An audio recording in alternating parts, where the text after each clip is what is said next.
Then let me just start without any further delay.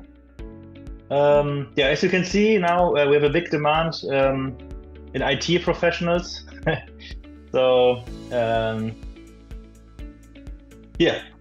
all right. So I will talk a bit about the reform, or basically the German Skilled Migration Act. And over the last couple of months, we had some major changes, as I mentioned already earlier. And I want to highlight some of these changes and hopefully talk a bit about the cases and the opportunities that apply to you personally. So here we see the three types or categories of nationals, basically. So I think the interesting part here in this context is so-called third country nationals. That just means these are not EU nationals, and these are not nationals of any of these countries in the second column here. So for these third country nationals, we have an application of certain laws and regulations, and especially visa is generally required. And to work in Germany, to live in Germany, you would require a so-called first like a national visa, which will then be transformed into later on into a residence permit and a work permit. So that's basically a bit the context. And then I will talk about skilled worker a lot. So skilled worker, what is this actually? So in our legal definition, this is now someone who has a higher education degree, that means university degree, but also people who have qualified vocational training. So Germany is very, very big on vocational training. Other countries, it's not such a big thing. But if you're from a country where you also went through a vocational training program, that's also considered a skilled worker or skilled employee in our legal definition. To give an example, because many people always ask, what is this? What does vocational training mean? So in Germany, for example, electricians or also electrical engineers, for example, carpenters, everything that is, most of the jobs related to technical work, working for a car manufacturer, mechatronics. This is basically what we understand as vocational training. So there's the first package that came into effect on the 18th of November 2023, which reformed, for example, the EU Blue Card, which I will talk about later on, and also the residence permit for skilled workers. And what all these regulations have in common is that they lowered the threshold to get one of these visas or residence permits, basically. So it is now more easier than it was before. That's like the main thing you should know to apply for one of these visas and to get it. So I'll give you an example. If we talk about the so-called EU Blue Card, in order to get this EU Blue Card, there are different types of qualifications that are required. One is, of course, a university degree, but equally it can be a recognized tertiary educational qualification. Or what is also new now is that only with professional experience in the IT sector, you could also qualify for an EU Blue Card. So this was not possible before. So before we always had to have either a university degree or this tertiary educational qualification. And now, as an IT professional, also if you have no formal degree but you have relevant work experience, you qualify. So this is quite remarkable, I think. So here you can see what is like the definition for a tertiary educational qualification. So this requires a minimum duration of training of 3 years. With this level 6 EQF or ISPED. Please don't ask me what this actually stands for, but an example would be a master craftsman or qualifications as an educator. So this is the definition, and there are also salary thresholds So that means this is the minimum gross salary you would need to earn in order to qualify for this EU Blue Card. So this is in general 45,300 euros annually, and in so-called shortage occupations, that means where there's a high lack or high demand of employees. IT sector would be one, but also in the engineering field or medical field, this threshold is lowered to this 41,000 and something euros. And this is also, in comparison to before, also much less. And it's, I think, in all of these professions which are required with the degrees that are required, it's quite easy to find an employment contract that would offer you such a salary. Yeah, so this is, I don't want to talk about this qualification, it's a bit confusing in the end. But I think what I want to highlight is the IT specialist, also in this context of this career summit. As I said, for IT specialists who want to qualify or want to apply for EU Blue Card, there's no more formal qualifications required if they can show at least 3 years of professional experience in the IT sector. So you have these targets, let's say the person who maybe could not go to university or right after finishing school, started working in the IT sector, gained skills just through working, online seminars, certificates. So these people, this is like the target group, I would say. So if you are interested in this shortage occupation, there's a website, Make It in Germany, which I will also highlight later on. And there you can see which are the actual shortage occupations which we are looking for and which have a lower threshold for the EU Blue Card. And then, so like to explain it a bit, if you do not qualify for the EU Blue Card, we still have a second option, which is the visa or residence permit for skilled workers. So, but this would, it's quite, I mean, the effect for you as someone who wants to live and work in Germany is quite limited. So it doesn't really matter that much in the end if it's the EU Blue Card or this visa residence permit for skilled workers. I'm sorry, it's, but this is basically just another option if you do not qualify for the EU Blue Card. So here it's quite similar. You also need a concrete job offer for a qualified employment, and you would need to have your degree recognized in Germany. So these are some of the requirements, but it's quite similar to the EU Blue Card. And another important aspect, which I haven't mentioned before, German language skills. Also a question we get a lot. Do I need to speak German? Of course, it's always recommended if you go to Germany that you have a certain level of German, so you are able to communicate in your social life and at work. But let's say that your employer does not require you to speak German and offers you a work contract. It's not a legal requirement. So you can take that job and start learning German while you're in Germany, for example. Or if you say, okay, I just want to work there for 2 years, I'm not interested in German, learning the German language. Okay, that's fine. So this is not the legal requirement, and it's important to know because many people are afraid that they have to have some level of proficiency in German before they can apply, and it's actually not the case in most cases. Then we have I don't know if it's interesting for you, but I will just mention quickly, also opened new opportunities for students and trainees.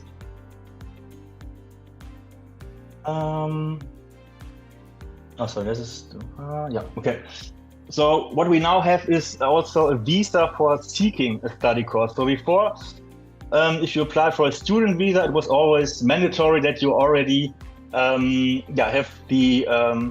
a study course in Germany, have the admission letter, and then you would apply for the student visa. What we now have is a visa for seeking a study course. So that means you don't have the admission yet, but you want to go to Germany to check out different universities and then apply, for example, in Germany for a study course, but because you want to get to know the student life and the university first. So this is like a new opportunity now. And one of the requirements is, of course, that you have the qualification to apply for a study course.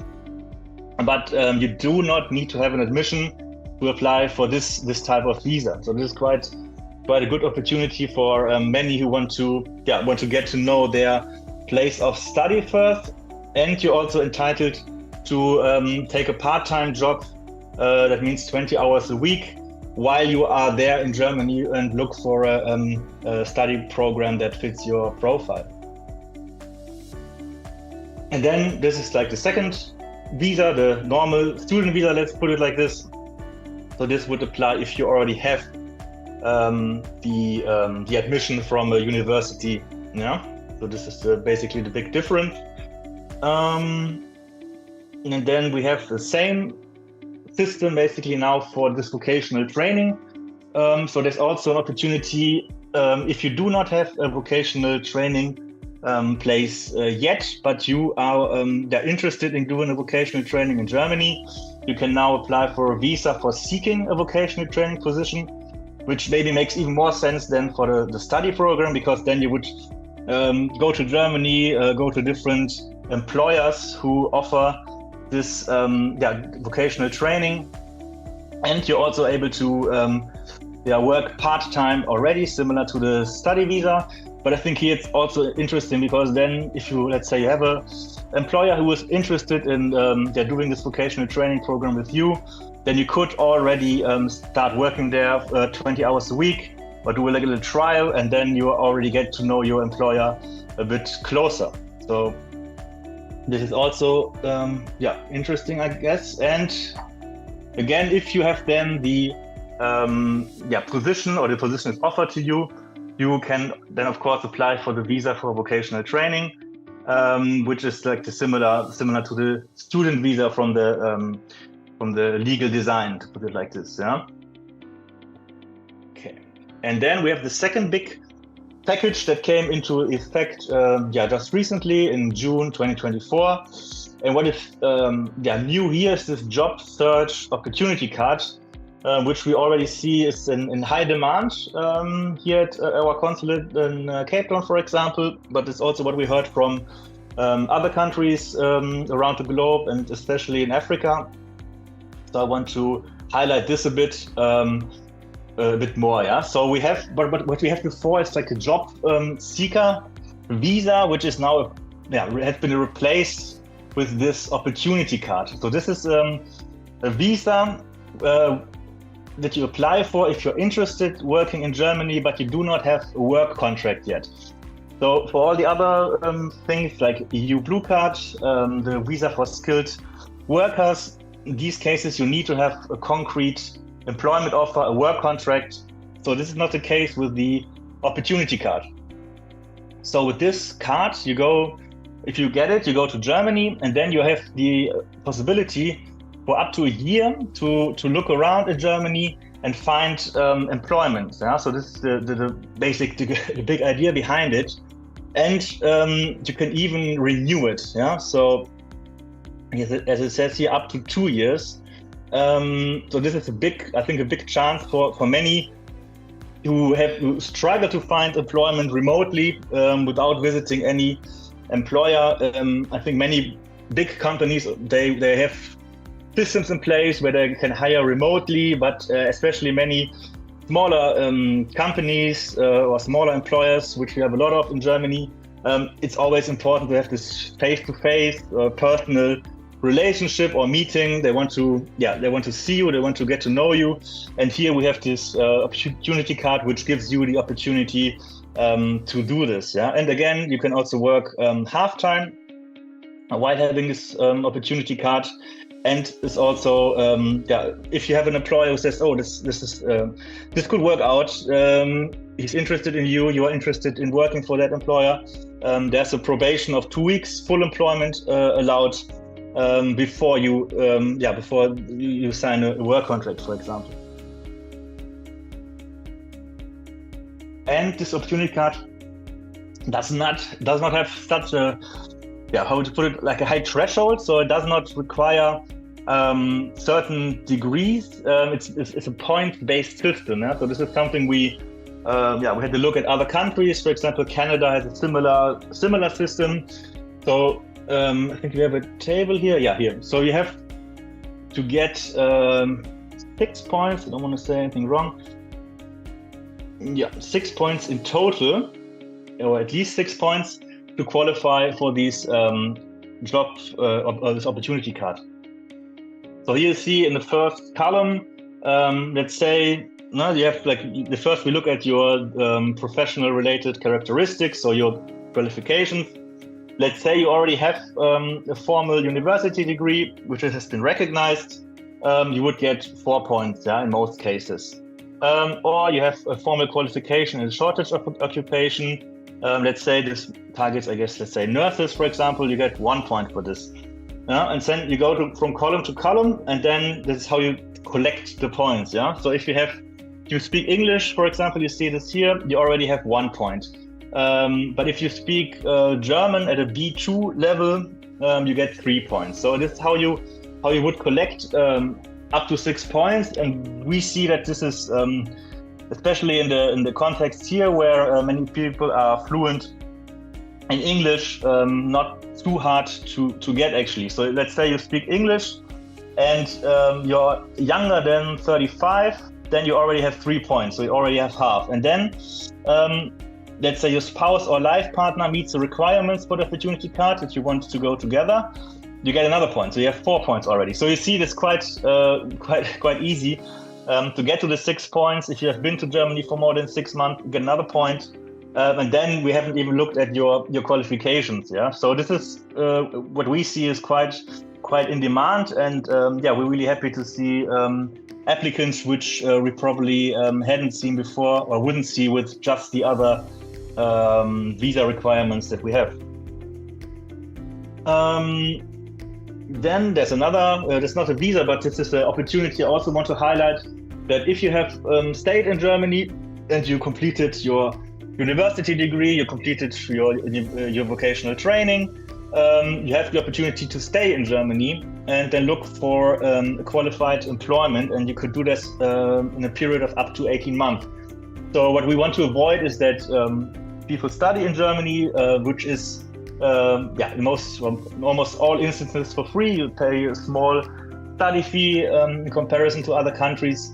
But of course, the study costs the German taxpayer and the German government money. So it would be a shame to have people studying in Germany for a couple of years, they're highly qualified, and then we lose them. So this is an opportunity for us and for the students, if they qualify and have the university degree from Germany, they can stay in Germany and then they can look for a job.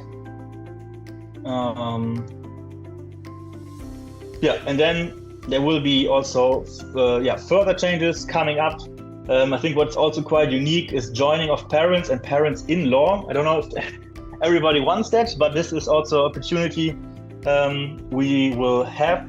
That means, let's say you qualify, you are holder of the EU Blue Card, for example, and then you want to, of course, if you're married and you have children, you also want to live with them in Germany. So for the core family, this is what's called nuclear family here in this example, this is not difficult. So as you see here, proof of sufficient living space for spouses and children not required, because if you have a EU Blue Card, you have a certain income, as I mentioned earlier, a certain threshold. So with that money, you should be able to provide for your family, and there's no further checks needed from our side. And then what is new from 1st of March 2024 for skilled workers who arrived after the 1st of March 2024, they can also bring their parents if they have the financial means, and even the parents-in-law. So this is quite don't know all the laws of all other countries, but I think the ability to do this is quite limited. But we see that, or what we have experienced is that is a big worry for many. They move to Germany, or in general, if they move to another country, they don't know what will happen with their parents, because maybe they are one of the few providers for them, and so this is an opportunity for those people to bring their parents along and care for them while they work in Germany. And then there's, I think, the most important part, or the best part, is the website Make It in Germany. So this is an official website from the German government for skilled workers. And I really want to recommend this website because it's well made, it's available in different languages, and it's connected to our actual job market. So it means on this website you will find concrete job offers which you can apply for. So and you find all the different visa categories. I think what is best if I just show you the actual website. Just hold on.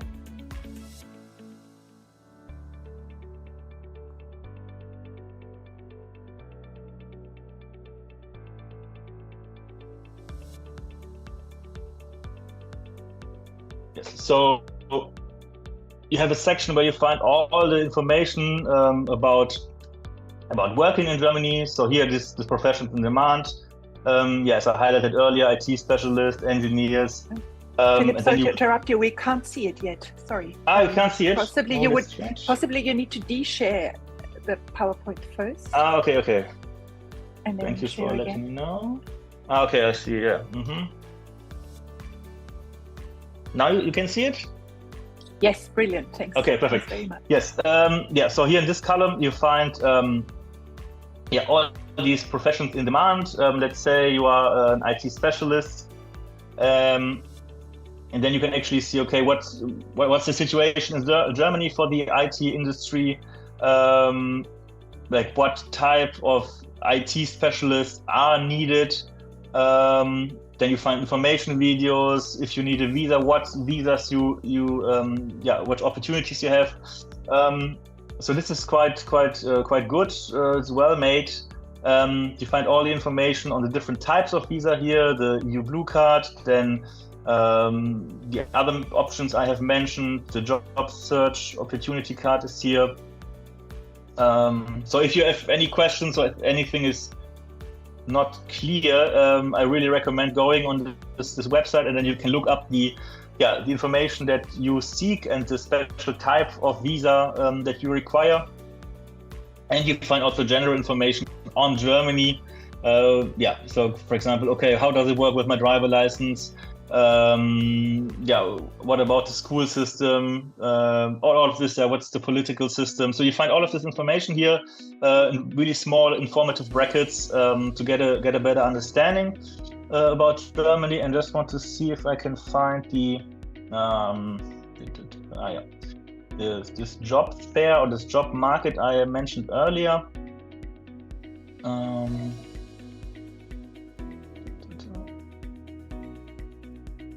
So here, just to prove that it's not something abstract and we really are in need of work, let's say. Now, well, here you can also, depends on your mobility. You can also say, okay, I'm available to work in all of Germany, but you can say, oh, I have friends, family in Berlin, so this is for me the most interesting city, or I want to only work there. See if I can find interesting sector. So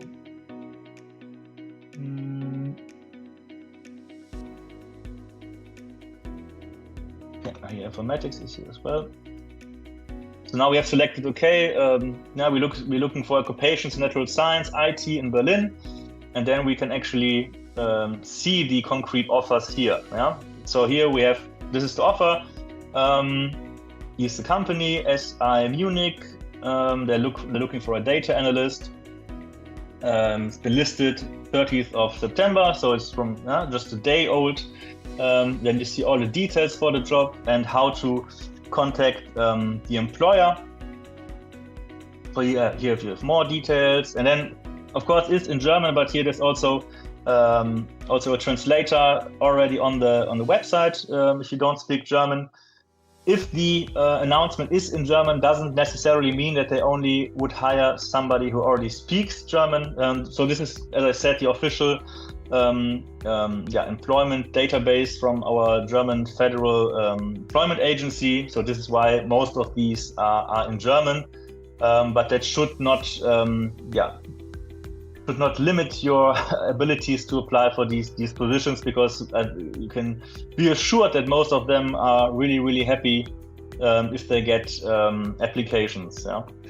Okay, I think just want to stop at that more here, and then also give you the opportunity if you have any questions. I don't know if there's a chat here, I guess, and then I can be happy to answer these. Just see. Thank you very much, Philipp, for taking us sure. in such condensed form through all these revisions, current updates really of the legal background. It really seems as it gets easier and easier every time. Exactly. That is, I think, the core message, that it has gotten easier, and I think it's easier for me now to say what is not possible than rather say what is possible, because there's so much opportunities now, and I can really recommend, if anybody's interested in working in Germany, just to have a look at this homepage, and then I'm sure most people will find something that interests them. So far, I can't see any question, but we can still check things a little bit further, perhaps, yes. Because as you know, we are recording this session. It's going to be available via YouTube, and that makes sense. I think we're going to refer to it frequently. That's, by the way, what I also do with what you offered last year. So that was a very good. There's the first question. You see, will big companies take us on as well, like Mercedes in information systems? So I don't. Of course, there are also big companies who look for employment. So we can actually, if you say Mercedes, we can maybe just go to the homepage again, and then see, to make the example, see if Mercedes would offer anything. Just see if I can share it again. I mean, I suppose that apart from a direct job offer through the system, with what you've been just elaborating on, there are options to already stay in Germany and to look for chances, right? And to perhaps get in touch. Exactly. And build Yes. up a contact that would possibly allow you then to enter. Yeah. No, here on this website, I can't find anything from Mercedes now. But I mean, of course, everybody is looking for skilled employees, and like big companies, they always have new positions they need to fill. Somebody leaves the company, so that won't be a problem. And coming to this, I think that was not in the chat, but in this F&A. So for short training, the thing is, in Germany, or in general in the EU Schengen space, we have this separation of long-term visa and short-term visa. So everything under 90 days is automatically a short-term Schengen visa, and there different regulations apply. So it is possible to do like a short-term training under 90 days, but then actually, or normally it's more difficult than to rather get now in the German case, get a long-term visa to look for employment, for example. So what I would recommend is to apply for the long-term, like for example the opportunity card in that case, which would allow you to visit different companies, to work half-time, to do this trial work as well, if it gets more concrete. So I think this is the best option at the moment if you are interested in some like trials with different companies. This is what I had in mind as well. It's interesting. It ties already, Philipp. Sorry, I didn't want to interrupt you, but it ties into another question that has been raised here. There's no possibility for short trainings. I suppose, Ibrahim, that refers to what companies offer, right? Let me see. Okay, there's a lot happening right now here in the chat. I'm glad. Yeah, so I mean, short training is a bit, as I said, it's a bit tricky. So it depends really on the duration, let's say, of the intended stay in Germany. So if it's above 90 days, it's automatically a long-term national visa. But I think it's actually in this instance where you seek employment, that's the recommended path. So I would recommend this opportunity card if you apply for the opportunity card. And then you have the opportunity to do also, work half-time, do a short training course. So this is, I think, the best option for many. Let me just see the other questions. To get a job and work remotely. Well, I mean, it depends. So I think if you if the employer is in Germany, many employers offer remote work, but you would need to order to qualify for work visa in Germany, you would need to be based in Germany. So let's say the company you work for is in Munich. They want to see you once every 2 weeks in the office. Otherwise, you can work in a home office. That is okay, but then the home office must be in Germany. Yeah. So this also for tax reasons.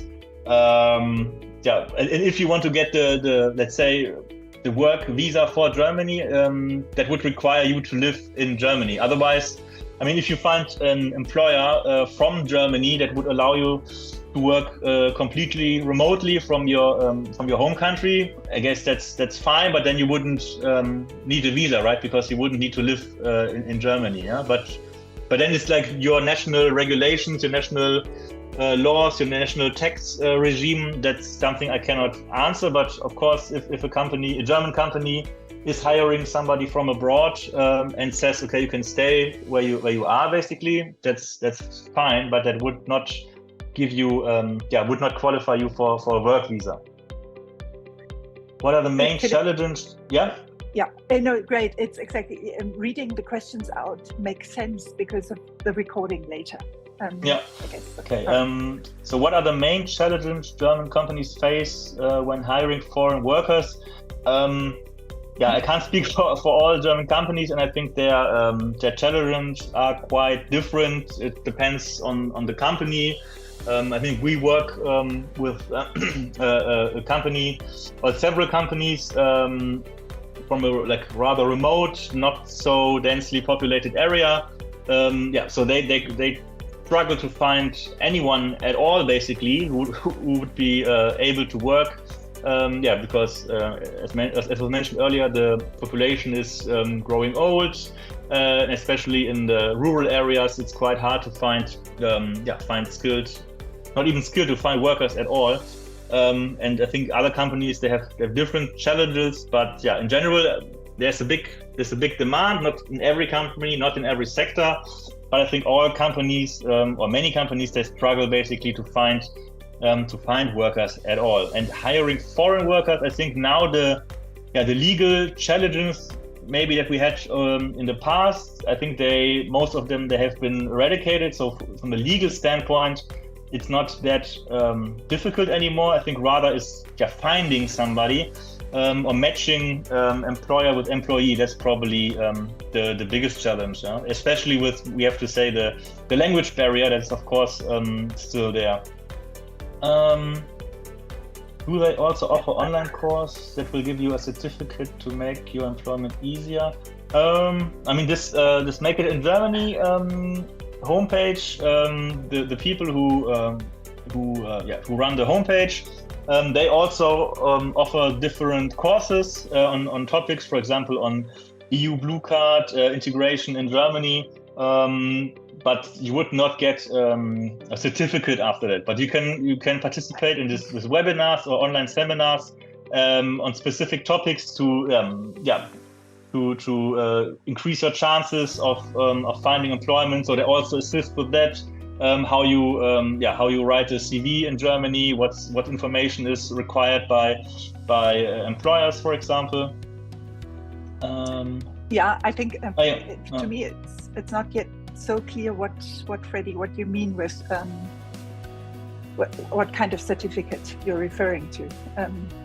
But thanks Philipp for telling what is available through Make It in Germany. The next one is here. And when building CVs, is there any particular qualities Germans look for in taking this opportunity? Does this mean that you're not able to apply to another job because you might be harder?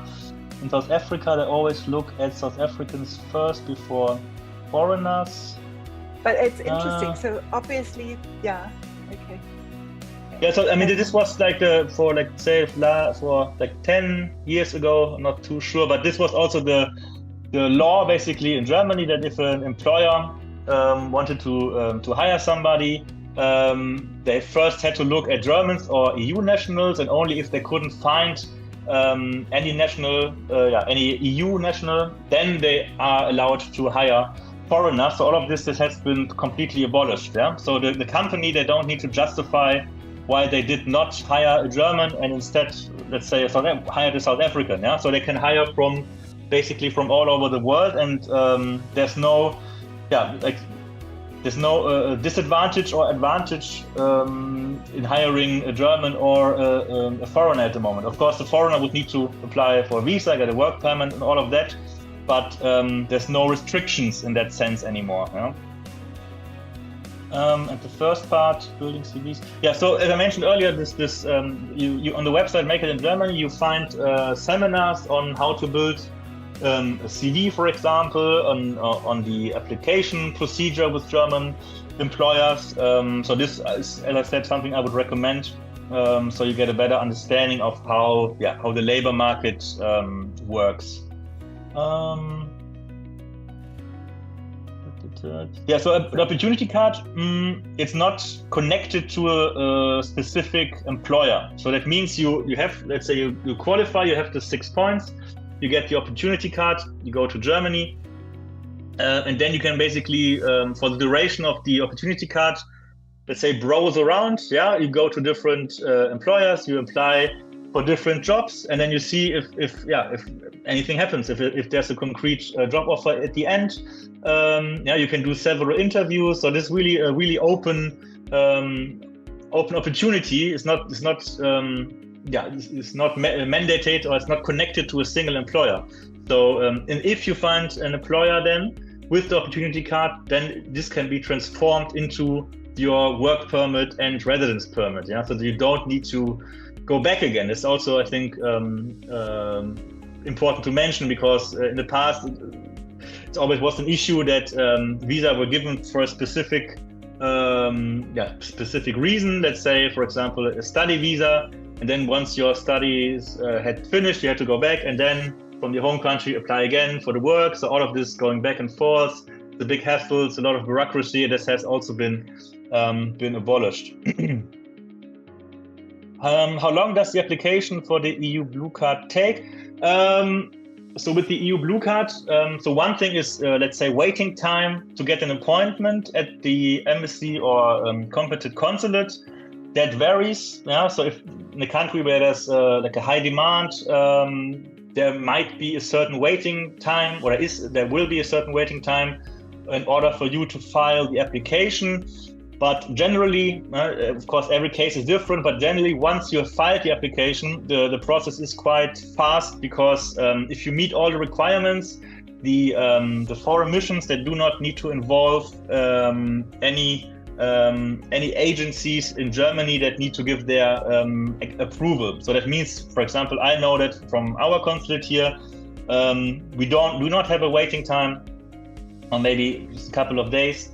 And if everything checks out, we can issue the blue card within 2-3 days, basically. Yeah, because but that means that you meet all the requirements. But if you meet all the requirements, then we can do it in a couple of days. And the EU Blue Card is already the visa plus the work permit. So once you have it, you go on the plane and you could technically start working the next day. Yeah? And then it will be transformed into the plastic card that is basically your residence permit. But that is the process. So it's quite fast. I think the only bottleneck in some cases is the the waiting time for the actual visa appointment. But we're also working on that and have now a digital platform that also is aimed on speeding up this process.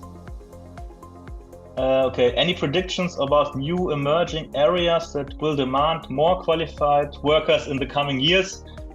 It's really hard to say. I'm not a labor market expert, and I cannot make a prediction. But I mean, now what I know now is that there is a big demand in these jobs I mentioned earlier. So IT sector, engineering, medical field, and I don't see that this demand will suddenly decrease within 1 or 2 years. Yeah, so this demand will be there for the foreseeable future.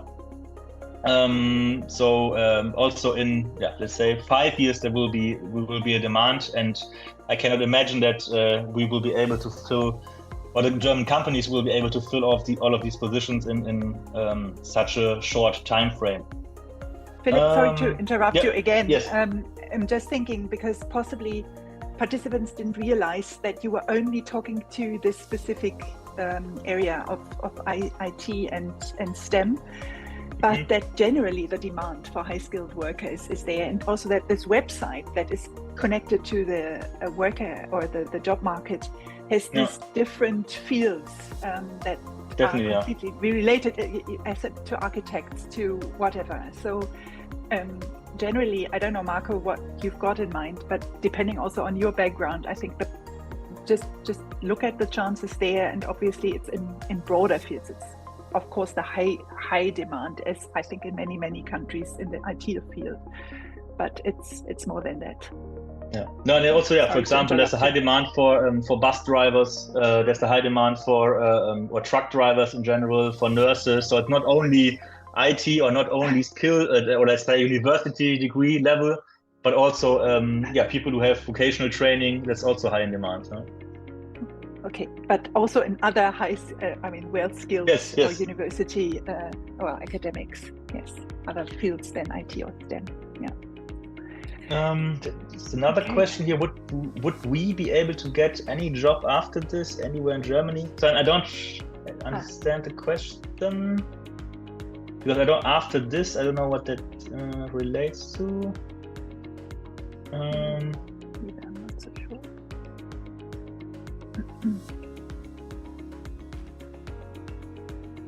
No, I mean, as I said, so anywhere in Germany, yes. So there's no regional restriction. So what we do, we process national visas. So this opportunity card, for example, is not restricted to any employer, and it's not restricted to any region. Yeah, so you can apply for jobs all over Germany, and travel all over Germany, go to different employers all over Germany. So this is not restricted to certain areas in Germany.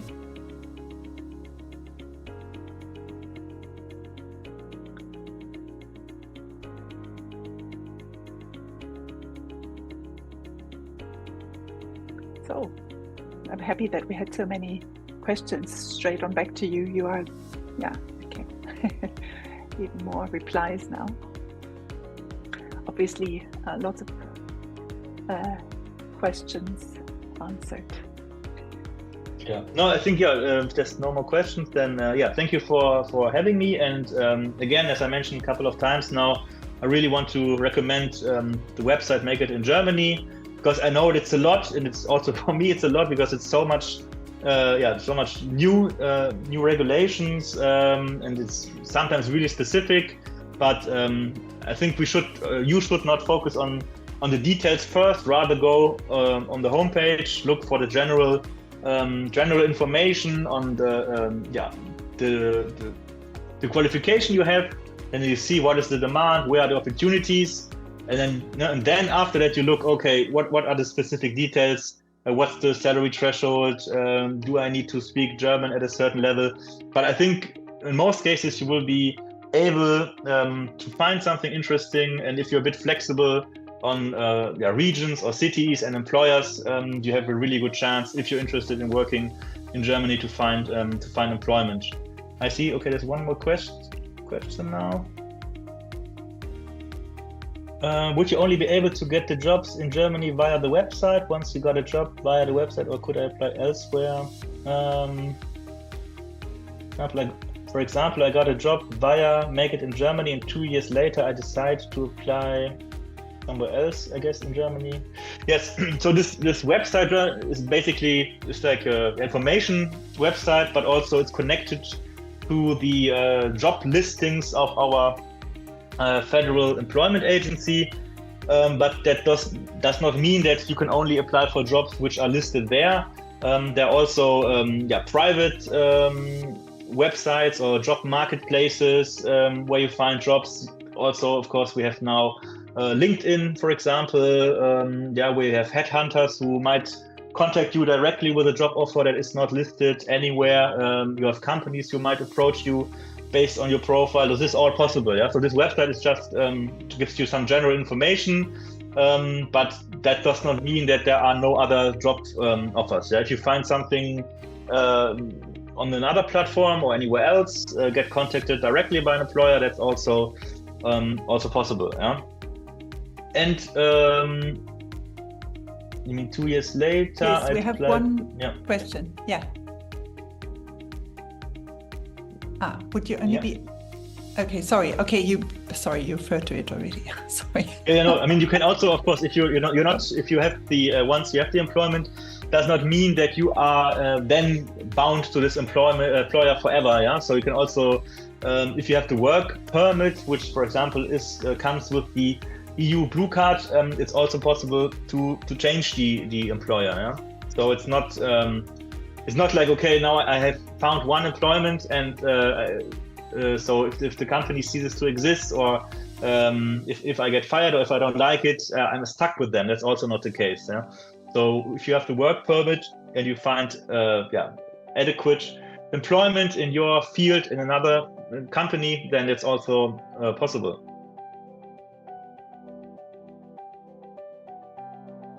Right. Thank you so much, Philipp. That was welcome. Very condensed, thank you for having incredibly informative, really wonderful. Thank you so much. Thanks everyone for stepping in with questions also. Thanks. Okay, let's see you, Philipp. Okay, thank you. All right, bye.